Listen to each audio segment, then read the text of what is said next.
It was indeed a pretty big day for Bitcoin, with both the U.S. SEC and the Commodity Futures Trading Commission going to the Hill to discuss the future of crypto regulation.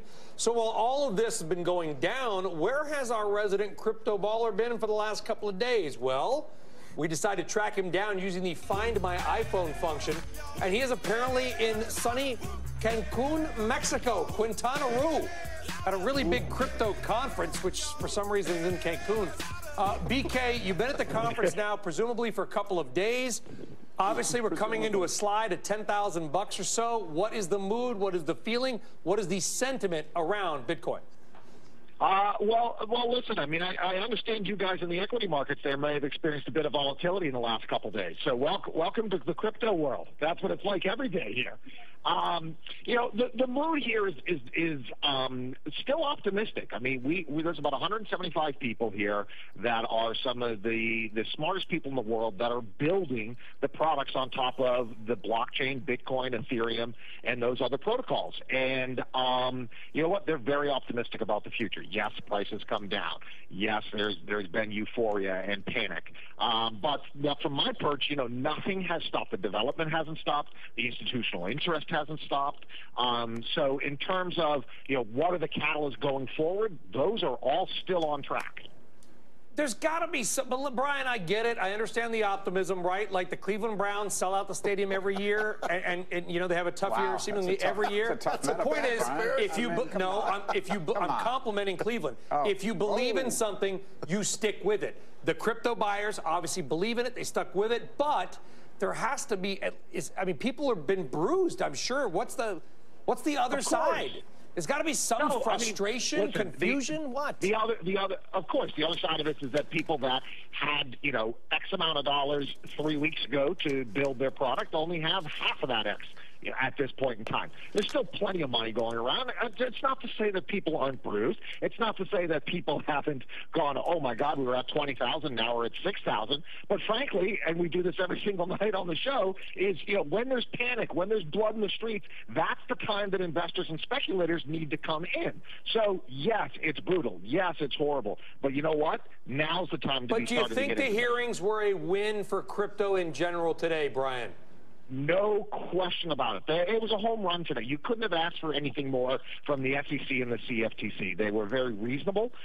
They said, listen, this is a new technology. We do not want to stifle innovation, but at the same time, we want to make sure people aren't being defrauded. And I don't think there's anything wrong with that. That's exactly what we want our regulators to do.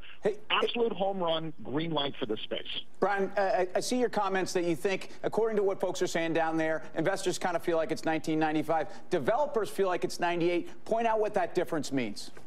Yeah, you know, I'm glad you pointed that out, Tim, because that was the one takeaway from this, is that, you know, investors are saying, hey, we're going to build all these things. We're going to build the next Facebook. We're going to build the next Amazon on top of this.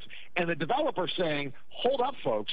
You know, we are still at the stage of the TRS-80. We are barely out of the, you know, the DARPANET, ARPANET era of the Internet, meaning we're at the early stages. They're still building the tools that somebody like a Mark Zuckerberg's going to build a Facebook on. So it's kind of interesting, you know, now that this has gotten a bit mainstream and Wall Street's in it, everybody's projecting the future. I think Wall Street investors are probably 5 to 10 years ahead of where the development actually is.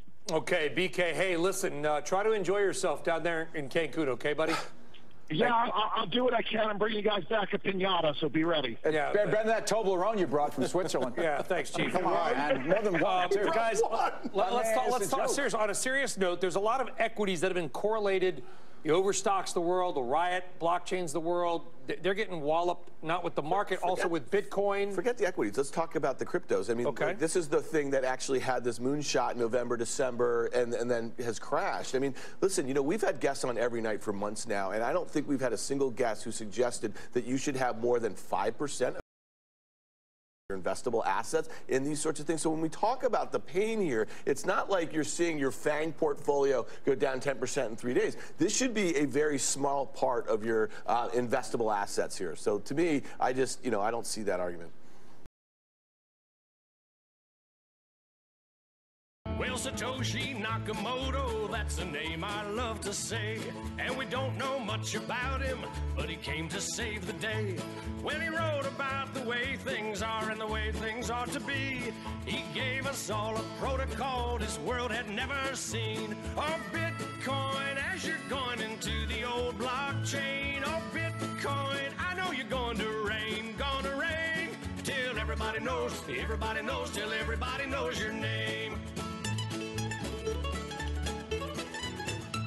Down the road it will be told about the death of old Mount Gox, about traders trading altar coins and miners mining blocks. But them good old boys back in Illinois and on down through Tennessee, see, they don't care to be a millionaire, they're just wanting to be free. Oh, Bitcoin, as you're going into the old blockchain. Oh, Bitcoin, I know you're going to reign, till everybody knows, till everybody knows your name.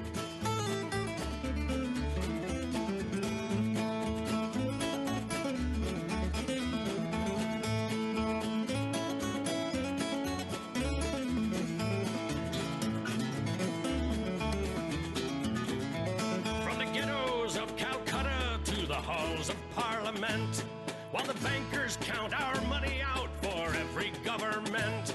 Oh, Bitcoin flies on through the skies of virtuality, a promise to deliver us from age-old tyranny. Oh, Bitcoin, as you're going into the old blockchain. Oh, Bitcoin, I know you're going to reign, till everybody knows, till everybody knows your name.